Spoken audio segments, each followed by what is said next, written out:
with March and April coming around, that also signifies the beginning of some of the high-level high school basketball showcases. We got the McDonald's All-American, Nike Hoop Summit, and then we also had Chipotle Nationals as well. And to say the least, those are always very entertaining, especially the McDonald's game, because next year we have another stacked class coming in. If you thought the 2025 draft class was stacked, I think there's a very, very, very serious case that the 2026 class is even more stacked. But I just kind of want to hear from you guys, who are some players that jumped out to you guys during these showcases and these tournaments. Yeah, I guess I'll start with Darren Peterson. He's obviously had a really big few weeks. He got moved to number one in the class by, I want to say it was 24/7, if I'm not mistaken. Yeah. But one of the sites. I know a couple of them still have AJ number one, but Darren got his first number one of the cycle. So that's been pretty big for him. He also he won a really tight game against Lehigh in an upset in the first round of Chipotle Nationals before losing pretty badly to Dynamic Rep. But he also had a really big McDonald's game. So he's had a big few weeks. I'm interested to see what he does here in a couple days at the Jordan Brand Classic. But he's someone that I've known about him for a while just because I remember catching like a random highlight video a long time ago when he was like in middle school. But he's someone I necessarily didn't understand how good he was until like the last few months. Like I knew he was a really good player, but he's just shown like a different level of ability to get to the rim and draw fouls, and he's like a really fluid jump shooter. He just seems like kind of everything you would want from a high school like shooting guard prospect. So he's had a really good few weeks. I would say his best performance was at Chipotle, just because I liked what he did in the McDonald's game. But his shot wasn't necessarily falling a lot. But at Chipotle, even though they lost pretty badly in the second round, he had not the greatest game. What he did in that first game, he kind of just put the team on his back. Like, he was getting guarded really well by one of one of the brothers on the Lehigh team. But he just kept going, and eventually he got in a rhythm late. He hit a shot to send it to overtime, and then he had a bunch of buckets in overtime to help seal that win. So that was his most impressive performance to me. What do you guys think about what Peterson's been doing lately? For me, going back to your point about not kind of seeing the hype with him, I don't want to say it was that for me, but I definitely think I kind of overlooked him just because, one, he didn't play in the EYBL circuit. He played with Adidas, I believe. And I think after kind of seeing more of him just kind of from the start of this cycle, when I start to pay attention to the high school class. But I think, to me, I agree with all the points that you said. But also, I think the fact that you combine his size, his skill, his athleticism, and combine that with his IQ, I think his able to read the floor, I think, is what makes him so appealing to me. And also, like, I don't know what it is, but he just seems like he's kind of a silent killer. And I feel really confident about like what he can turn into at the next level. And yeah, I think we kind of saw it in the Geico. For me, I don't really like looking at the McDonald's game. I don't really like seeing it because I don't want to say I don't like seeing it, but I kind of like seeing players when they're more with their high school teams, just because I feel like, one, we're seeing players more in their natural habitat and like they kind of have that chemistry. And so you kind of see, I feel like, closer to a final product of what they are. Yeah, I think it's more of like a true representation of how their game actually is. I feel like at an all-star event, like, you're kind of just throwing a bunch of kids who haven't necessarily played together ever, all in like one environment. And like, I think it's good to see like how they play against top level competition. I think it's like particularly good to see like, okay, this kid, like in all his highlights and all the games you watched, he has like a really good first step. But like some of the kids these high school teams play, it's like, all right, that kid is a future doctor. He's a future, like that kid's in 3 years or in 7 years, he's going to be a lawyer. Like, I definitely think there's pros and cons to both. But I think for me, the pro is just, or the pro with seeing him kind of more in a setting like Chipotle is that you just kind of see more of how he will be as a player and, what he looks like in a system that's kind of catered towards him. And I think also the knock with the McDonald's game is like he definitely had a great performance and he was deserving of the MVP. But that team they were on was so stacked and it was like so lopsided that. Yeah, I think we sent that in the chat and then somebody made a good point. It's like, all right, like the team makers had a hard job this year because like, either way, like between Peterson, Dybantsa, Boozer, it was going to be, but still it's like. Whichever team ended up with two of those guys, like that team was kind of going to be a little stacked. So AJ and Peterson definitely were like, it was just fun to watch just because they've been kind of pitted against each other for the last few months. So it was cool to see them on the same team. Yeah. But yeah, so I would say Peterson he's like, don't get me wrong, like I knew how good he was, but like, or I'll say I knew he was good, but I didn't know exactly to what extent. Like I saw like probably starting level NBA 2 guard, maybe makes a couple all-star games, but like recently he's been showing like he might be a perennial all-star when he gets to the NBA. So I'm excited to see what he does at Kansas. They need to put a team around him at some point, but it'll be a good year for Kansas basketball with Darren Peterson at the helm. I'm gonna get toxic. Oh, I'm gonna get toxic. Go ahead. Oh Lord. So Peterson and Dybantsa, you talked about the Peterson being ranked number 1 over Dybantsa. Do we agree with this? Because I know coming into this cycle, we were talking about the younger class coming in, and I feel like we were all pretty high on Dybantsa. I think my opinion has changed slightly, but I'm interested to hear what you guys think. Okay, so my thing is what are the rankings? Like, are we projecting them as future college and NBA players, or are we saying who's the best player right now? Because if we're asking who's the better player right now, I think Peterson has shown in both of their matchups that he's just a little bit more impactful at this very moment. But I think if we're projecting, I just think it's hard to put him above Dybantsa going forward just because Dybantsa just has so much room to grow with like, he's like a really good natural scorer. Like you can tell he has all the scorer things. He can foul bait even at this age. Like he's really advanced. And he's like 6'10", and he's like a way more fluid mover than what he should be at that size and length. But he's still like kind of just scratching the surface of things he can do on offense. Like there's different moves and different things that will be added to his game. And I think as like they progress in levels, his game is more they're both like gonna really benefit from like NBA spacing and stuff like that. But just at his size, I think just gives him such an advantage when you move it to more space, more guys who can shoot on the court. Like the lane sometimes can be like super packed just because they're loading up on him.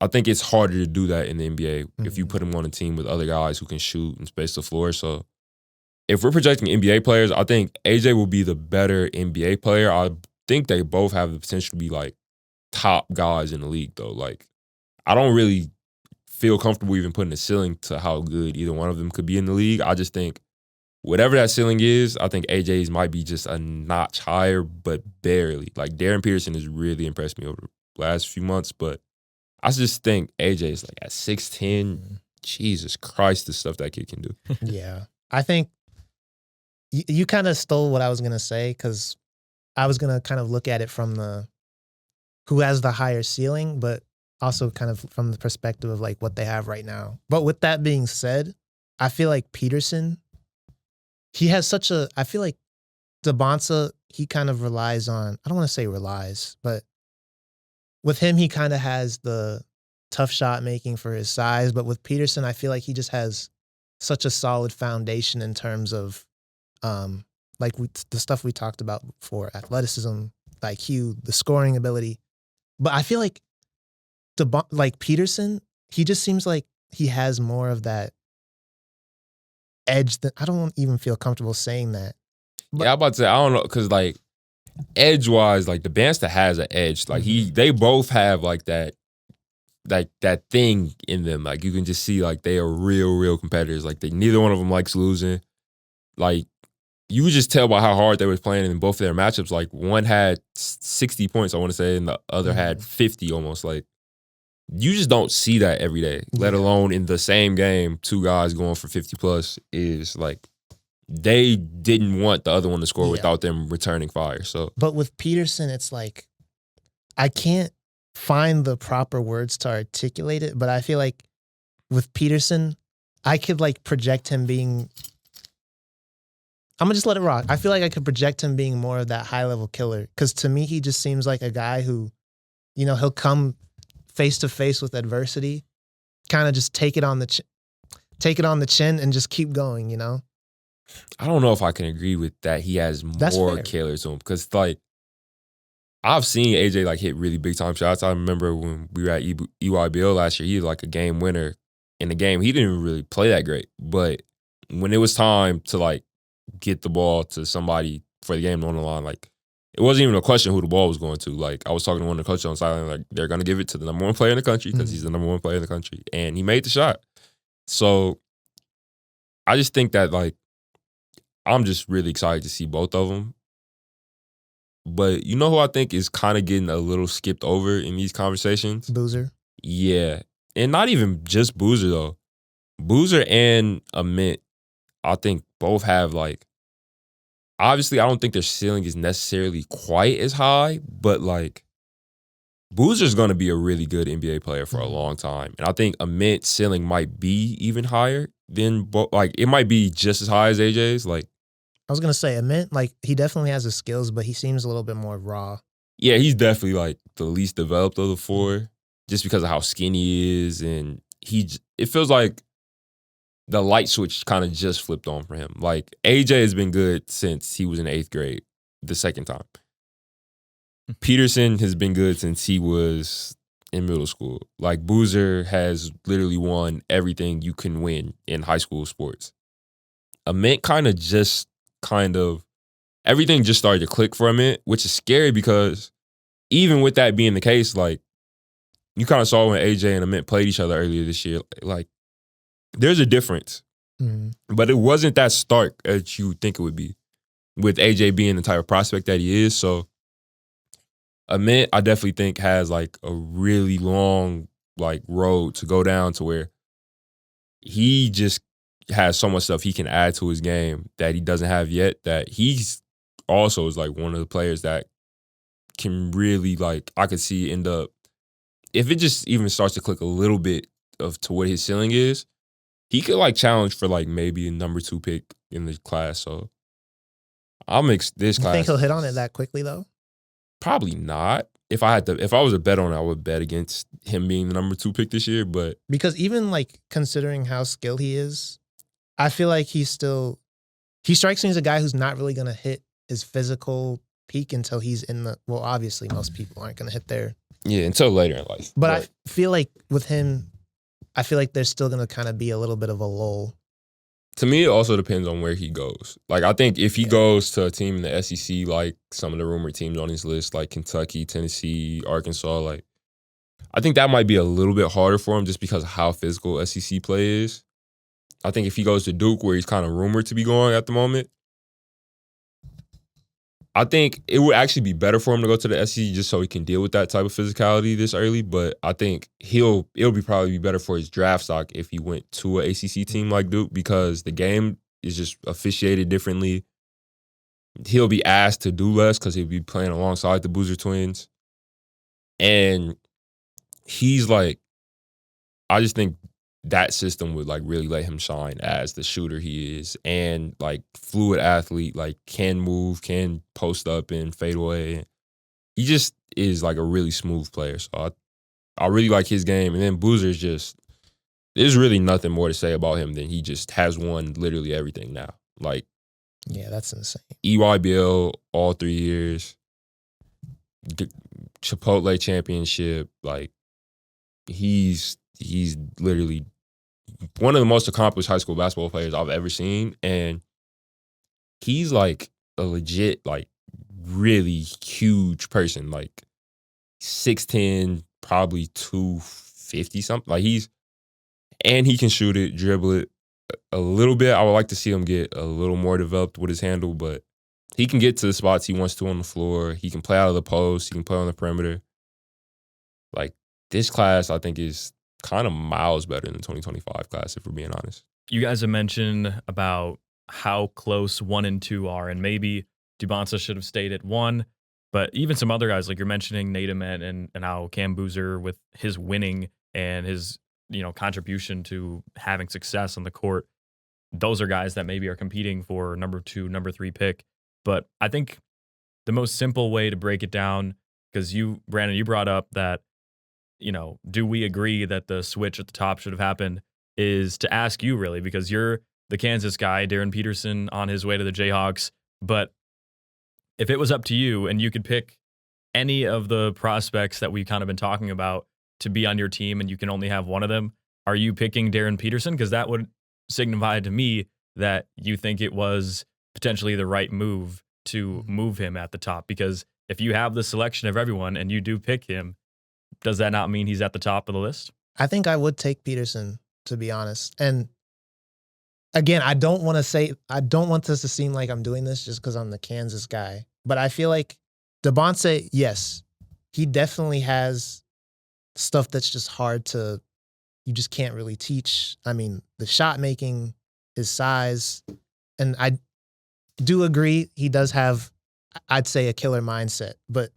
And not for nothing, he's like actually like a solid defender. Like, he still has some work to do, like on ball and off ball at times. But he's like actually gives real effort on that side of the floor too. And I think with a player like him, 6'10", like there's so much that you can achieve. But I feel like Peterson, to me, he just seems more complete right now. And I think Peterson also has an extremely high ceiling as well still, even though he's 6'5".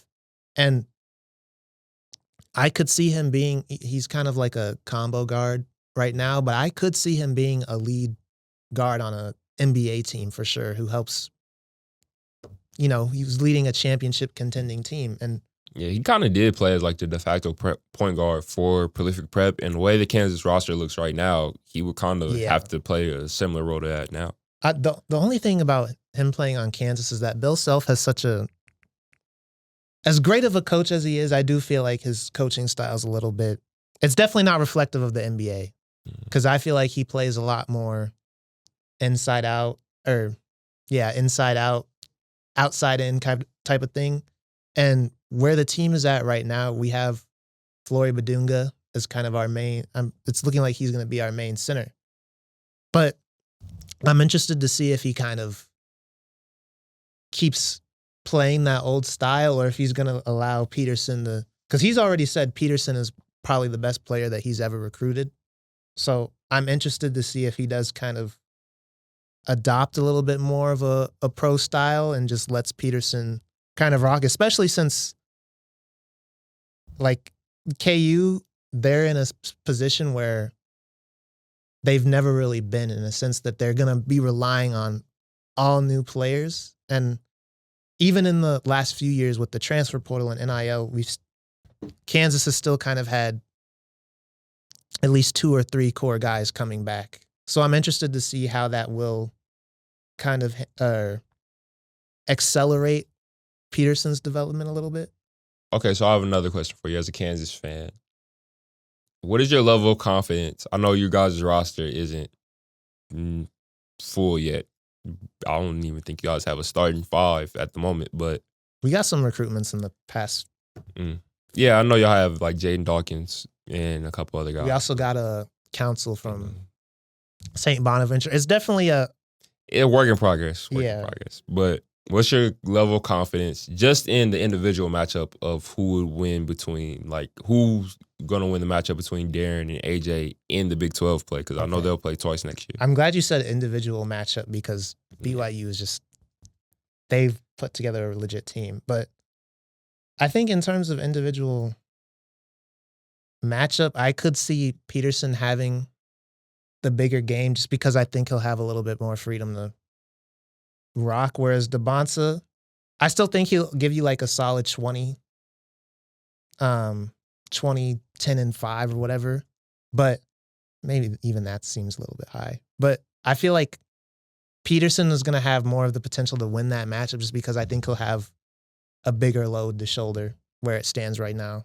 See, I think in high school, Darren kind of got the best of the matchup just because he's a little more well-rounded at this point. And I think his team had just been was a little more set up for success. Like they had their team for the whole year. Like Utah Prep kind of added some pieces in at certain points and they might not have been quite used to playing with each other all the way. I think in college though, unless Kansas goes out and gets a point guard, I think it actually might work against him that he has to do so much because I think it'll be easier for BYU to focus in on him as where other way around, Kansas is going to have to focus on more than just AJ, and AJ has a legit point guard in Rob Wright that's going to get him the ball in his spots. I think it's actually he's set up better to have the bigger performances throughout the year. My question: How much do we think Dybantsa is going to have to adjust without having the ball in his hands? I would say not a ton. But, it'll be some adjustment, obviously, but I think that he's played on really good teams, like that perfect prep team from a couple years ago, and then he's played on teams where he's had to do more with Utah Prep. And even in AAU, he played with Oakland Soldiers last session where he had other really good players like Tyron Stokes and Chris Newelly around him. And then he also played with Expressions Elite the year before that where he was kind of the main guy that led the EYBL in scoring. So I think he can play off ball. And I think Kevin Young's system is actually going to really help him prepare for the NBA because it is a de facto NBA system. The way they run their offense is very similar to what teams do in the league. So I think it's kind of one of the better places in the country to prepare for the next level. I kind of agree. Just because, even looking at Yegor Dimon, obviously I was very skeptical about him. But I still feel just seeing the systems that they ran and even how they operated without him on the floor, it definitely seems I just feel I don't know why all colleges don't just try to run pro-style offenses because one, I feel they are as a fan, I feel it's just more aesthetically pleasing. No matter what people want to say about NBA-style offenses, but two, I feel it just seems it's more competent basketball to me. Well, I think part of it is just personnel. So BYU has a ton of shooters. They recruit kind of towards that style.